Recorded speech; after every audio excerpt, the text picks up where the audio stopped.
দিল্লিতে free free free. আজকে দিল্লির লোক তার উত্তর দিয়ে দিয়েছে, ধাপ্পাবাজ ফেরেববাজ, ধাপ্পাবাজ ফেরেববাজ, Kejriwal bye bye bye bye. এই নির্লজ্জ দোকান কাটা তৃণমূল কেজরিওয়ালকে সমর্থন করে তাদের পার্টির নেতা শত্রুঘ্ন সিনহাকে প্রচারে পাঠিয়েছিল। দিল্লির মানুষ, বিশেষ করে পূর্বাঞ্চলের ভোটাররা 29টা আসনে তারা নির্ণায়ক ভোটার। পূর্বাঞ্চল মানে কারা? উত্তরপ্রদেশের পূর্বাঞ্চল, ঝাড়খণ্ড, বিহার, পশ্চিমবঙ্গ, উড়িষ্যার ভোটাররা। আপনারা শুনলে গর্বে বুক ভরে যাবে। 29টা পূর্বাঞ্চলের ভোটারদের সিটের 20টাতে বিজেপিকে ভোট দিয়েছিল। আমরাও প্রচারে গেছি বাঙালি এলাকাতে। সেই হরিয়ানার বর্ডার নজফগড় দেখে নেবেন লিস্টে। নীলম পাহেলবান কত ভোটে জিতেছে।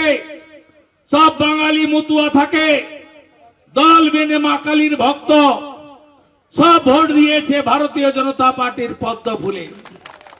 বাঙালি অধ্যুষিত CR Park, Greater Kailash, Shrimati Shikha Roy আমাদের প্রার্থী জিতেছে, বাঙালিরা ভোট দিয়েছে। উত্তরপ্রদেশের সাহারানপুরের বর্ডার গন্ডা অজয় মহাবীর হাজার হাজার ভোটে জিতেছে। সেখানেও বিরাট কালী মন্দির, 15,000 বাঙালি ভোটার, 14,000 ভোট দিতে গেছে। 14,000 ভোটই পদ্ম ফুলে ভোট দিয়ে তারা বলে দিয়েছে আর উদ্বাস্ত হব না, নরেন্দ্র মোদীজিকে ছাড়ব না।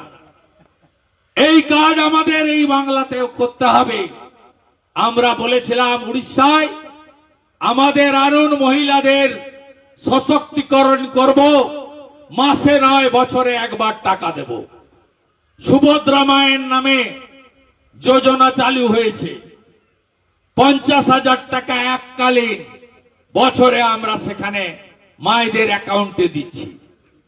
আমরা বলেছিলাম হরিয়ানাতে যেদিন সরকার, পরের মাসে 2100 টাকা, হরিয়ানায় সরকার হয়েছে, পরের মাসে সব মা বোন দিদির অ্যাকাউন্টে 2100 টাকা। বেকার যারা গ্রাজুয়েট তাদের জন্য বেকার ভাতা 3,57,000 রাজ্য সরকারের ভ্যাকেন্সি খালি আছে, সব পূরণ করে বাড়িতে বাড়িতে চাকরি হরিয়ানাতে সরকার পূরণ করার কাজ করেছে।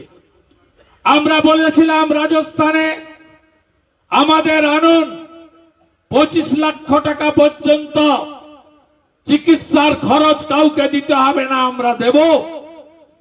ভজনলাল শর্মা করেছে। মহিলাদের সরকারি বাসে ফ্রি, 500 টাকার গ্যাসের সিলিন্ডার ভজনলাল শর্মার সরকার করেছে।